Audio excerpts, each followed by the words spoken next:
नमस्कार दोस्तों, साथियों, छात्र छात्राओं। इस चैनल पर हम लोग अंग्रेजी व्याकरण में अर्थात इंग्लिश ग्रामर में ग्रामर के साथ साथ रूल्स ऑफ ट्रांसलेशन पढ़ रहे हैं। तो हम लोग रूल्स ऑफ ट्रांसलेशन के अंतर्गत पॉजिटिव वर्ब आधारित अनुवाद के ऐसे नियम सीख रहे हैं जो कि एक्टिव वॉइस में हो।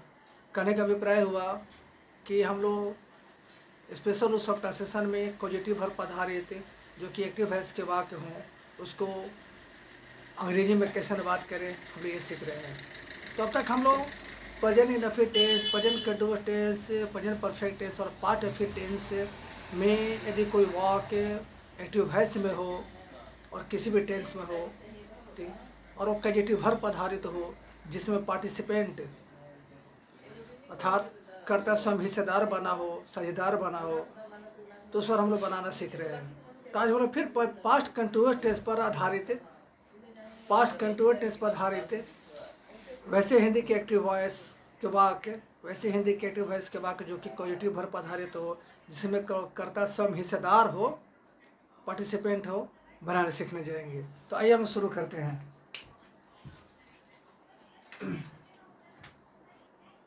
The rules of translation based on the causative verb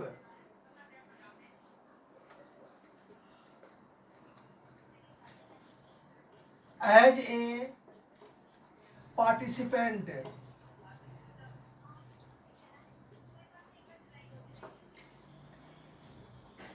हम सभी बच्चों को एक बार फिर से समझा दें कि अनुवाद के वैसे नियम जो कि प्रेरणार्थक क्रिया पर आधारित हो, जिसमें कर्ता स्वयं साझेदार हो, हिस्सेदार हो, भाग ले रहा हो, अर्थात कार्य में स्वयं हिस्सेदार हो, ठीक, या कार्य जो हो रहा है उसमें कर्ता स्वयं हिस्सेदार हो या कर्ता के माध्यम से ही कार्य हो रहा है, उस पर हम लोग अनुवाद बनाना सीख रहे हैं। तो चलिए, set 5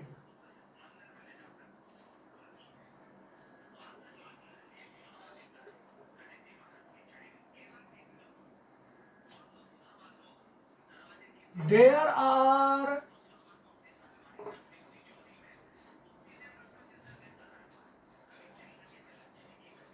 such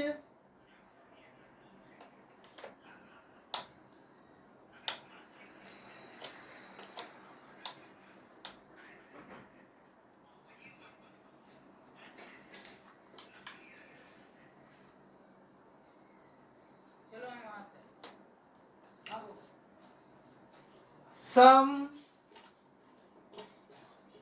sentences of Hindi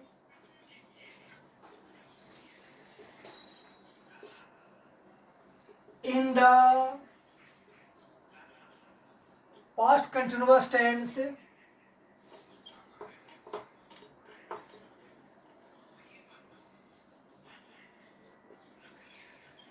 which are affirmative,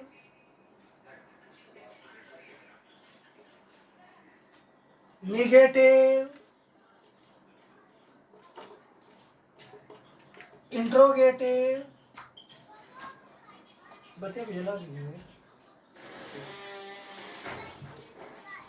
and interrogative.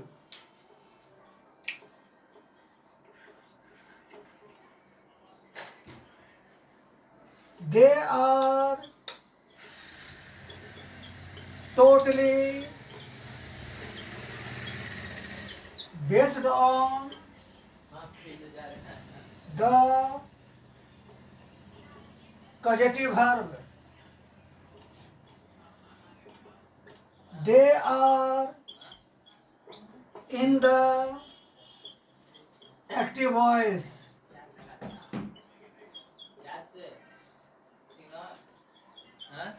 They refer to the action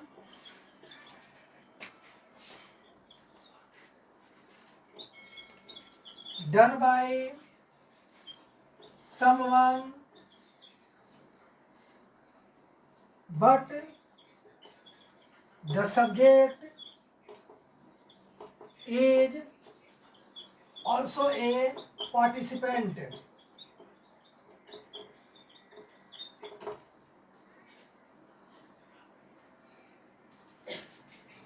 The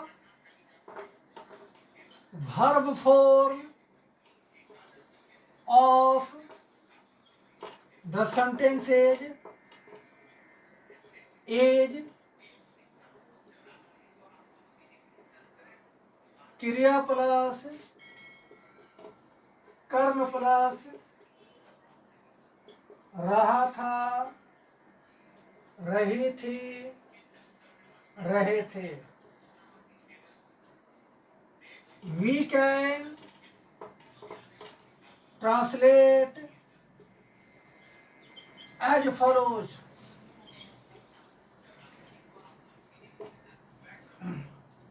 The core structures. चलिए बदल कर देते हैं आप लोगों को. The facade of the structures, अर्थात इसका अर्थ हुआ the facet of the structures का अर्थ हुआ बनावटों का राजमहल. The facet of the structures. पहला the affirmative. Subject plus was were plus causing plus object plus to plus V1 plus other words. Number 2 the negative. Subject plus was were plus not plus causing plus object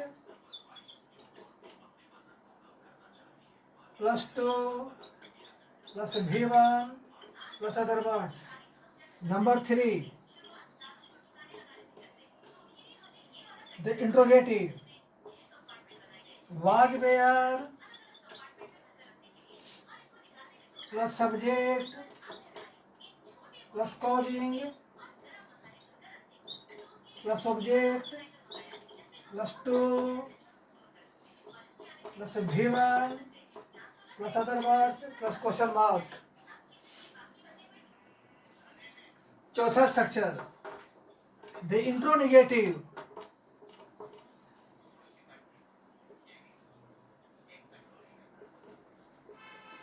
the interronegative. Was were plus subject plus not plus causing plus object plus 2 plus V1 plus other words plus question mark. अब हम लोग we all need to take examples. भर्वी ग्रेसिया. भर्वी ग्रेसिया का मतलब होता है उदाहरण. पहला मैं आपको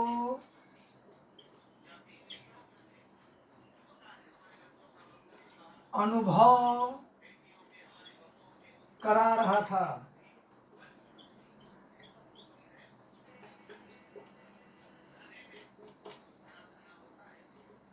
आप हमें अनुभव नहीं करा रहे थे.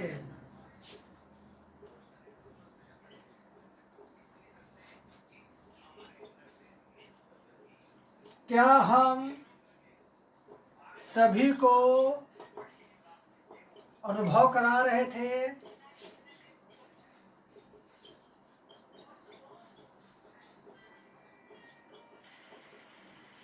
चौथा है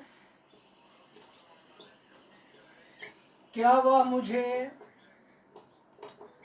अनुभव नहीं करा रही थी?